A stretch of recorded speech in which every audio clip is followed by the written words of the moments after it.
Hey, Mikel. Hello. A few days after your last fixture, you're probably not used to that. Any fresh injury concerns after Sunday? No, so far. We're waiting for tomorrow as well, the last training session, to understand whether we have one or two available from last week. Yeah, of those ones, Kai Havertz, Ben White and Max Dowman didn't make the North London derby. Are you hopeful some or all of them can be there? Yeah, we are hopeful. Max will play some minutes tonight with under 21s. Kai will train tomorrow, and then let's see. Champions League draw has been made, I'm sure you're aware, by Leverkusen next. Are you pleased with that draw, and do you see this potentially as a big opportunity for this club to do something that they've not done before and go all the way? Well, we are very excited to play the next round. We have earned the right to be in a strong position, what we've done in the group stage, and that's it. And now we need to start to analyse them and find ways to be better than them to try to go through the tie. Mikel, can you compare the mood and how you've been in the days following Wolves and the days following Tottenham Hotspur? Not too high, not too low. I try to be as stable as possible. Try to have perspectives always about what a result or a performance brings outside or within the group, and always try to be positive about it. When you say you try to stay like that, is that something that you've developed consciously over the years that you've been here? Yeah, something that I need. If not, it becomes insane. I mean, if you are like this every single day, I'm happy and sad like this, you cannot be like this. You cannot give your best with that.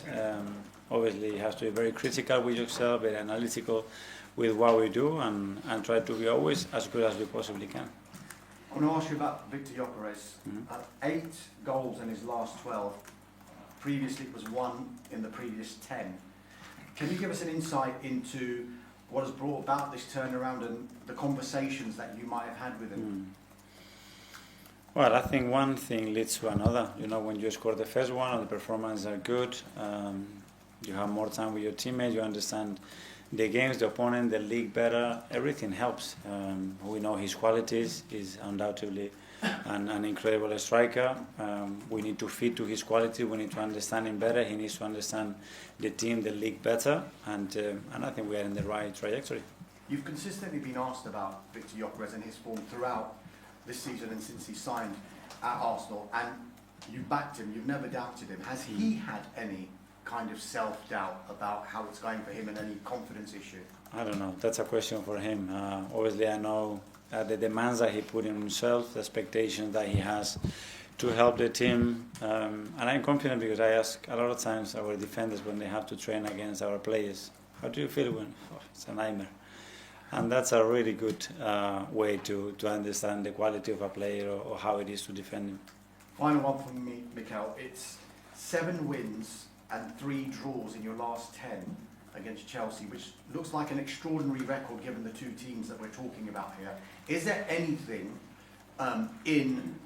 we've got a psychological advantage? Does that exist when you're playing a team and you're getting good results against them? No, I think what it is about the preparation, and the preparation gives you confidence and the right emotional state to get to the game with the belief and the conviction that you're going to win it, and after that you have to earn the right to do it. Thank you, good luck. Thank you. Sam, brilliant. Mikel, good to see you. Hi. You've got 7 games coming up in March. Does it feel like a month that could define Arsenal's season? I don't think much we will, but I think it will be very important for what is going to be happening in April and May, that's for sure, because there are competitions and knockout stages, and then you are in or you are out. Your side scored 19 goals in the past month or so. The record under you in this season is 113 goals. How pleased are you with Arsenal's attacking play at the moment? And can we now officially call Arsenal an exciting side to watch? Well, I think we have scored more goals in a single season than ever in the history of Arsenal Football Club. So you can put any name or any adjective that you want. It's up to you. Just finally from me, looking back on the Chelsea game earlier this month, what did you learn about them, and do you expect a different approach from them this time around? We don't know. I mean, they've done different things. They can change throughout the game. They have the players and they have a manager that is very comfortable doing that. So we are prepared. We're going to be prepared in the possible scenarios that we can face throughout the game, and then try to be better than them. Ian Foxball. Hi Mikel, how are you? I am. A lot has been made this season about the fact that Arsenal finished second in the last 3 years. In terms of that, how much is that going to be a driving force for your team in the last 3 months of the season? Well, when you finish like this, you only want to be first. That's it, no? So imagine how the rest of the teams are.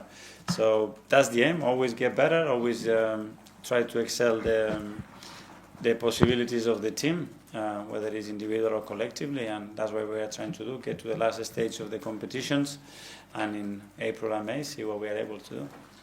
Do your side ever show any signs of nerves? I mean, because as we get closer towards the finishing line, you're almost at the finishing line in the League Cup. You're getting closer to the finishing line in the Champions League, FA Cup, Premier League. Do you expect your team to show signs of nerve, or are they players that are nervous? I want to see signs of confidence, enthusiasm, and a lot of will to win what is in front of us. And that's what I see every single day from the team. In terms of your record against Chelsea, it's already been pointed out it's a great record, as indeed your record against Spurs was ahead of North London Derby last weekend. Does that give you, yourself, as a manager, confidence when you go into a game knowing that generally this is opposition whereby you've had a good experience? That doesn't change the preparation. We know the importance of the game. We know the team that we're going to have in front of us, and we just have to prepare in the best way to earn the right to win it. As I always said, there is nothing else that you can do. What we've done 2 weeks ago or 2 years ago, it's irrelevant, because every game and every context is different, because the players might change, the mood of the teams can be in a different state, or what is at stake is different, and we are prepared. Final one quickly on Victor Gyökeres. The stats now suggest he's a good signing. He's scoring goals. But you've known that since day one. Do you wait for the stats to come out and say he's a good signing before you're really bullish about him, or? I want the stats that show that with him we are a better team, and we have achieved what we want, and he can be a huge contributor to our success, scoring goals or doing many other things that he does really well throughout the games. Good luck. Thank you. And after the Spurs game, sorry. Get it out your chest. After the Spurs game, Get some water here. after the Spurs game, you mentioned that your understanding Eze better. Yeah. And I was just wondering. I think I might be wrong. Could you explain what you meant by that? No, well, you see how players react, in relation to certain decisions that you take, when they have better games, when they have certain difficulties throughout the games, and his role has been modified a few times throughout the season. His reaction has always been top, but it's been top after to perform. That's what we need, because he's been exceptional in the manner that he's behaving every single day, but what we need that those manners now are transformed in huge performances that decide football matches. That's the reason why we brought him. So would you say it's more understanding him emotionally? Yes, I think so. I think tactically as well, because to understand him, you have to understand how he connects with other players. And what are the best connections that we can build in and around in the spaces that he's more comfortable to use. There are certain behaviors that he's changed dramatically into a really positive things, and at the end you don't know if you're going to see them in a week or in 2 or in a month, but they're coming. Matt from Standard. Hi, Mikel. Hi. Can I ask you about Piero? It feels like the last few weeks he's sort of gone up another level. What do you think the difference has been in making that left back position his own now? I fully agree. Well, again, a bit more time with the team, a sequence of games where probably physically he's in a much better place. He's been extremely dominant in all the defensive actions. He understands what we want in the attacking part as well. Much better, all the set pieces, all the aspects that are relative to the game model that we have. And yeah, it's very much liked amongst the players. You can see that the way they interact and react with him. So I'm very pleased that he's showing that level. And he's on loan at the moment. Is that already a deal you're thinking that in the summer you'd like to make permanent? We will see that. So let's go through the season. We have already discussed the possible outcomes that we have after that period, but so far we are very, very happy with him. James, ESPN. Hi, Mikel. Hi. You obviously focus on the next game, but just with this Champions League draw showing you the route, now you've got that sort of clarity about the rest of that competition. Does it give you more excitement for that? Because it feels like a real opportunity for you. Yeah, we are really excited, obviously, being in the forefront. and the way the team is consistently performance gives you a lot of hope and positive thoughts about what can be coming. But we can only focus in the present. That's where we're going to put our energy, and that's on Sunday. You mentioned the 4 competitions. I mean, just in your own words, how hard do you think the quadruple is to do? To do? Yeah. Is it been done? So that's how difficult it is. So let's go game by game. Let's try to earn the right to continue to be there till the last stage of every competition, and then we'll see what happens. Do you allow yourself to think about it? Not really, not so much on the outcome. I focus a lot in what we have to do to continue in the manner and the trajectory that we are as a team, and from there, obviously, try to improve it. Okay, last couple in the Eze live. Charles, from goal.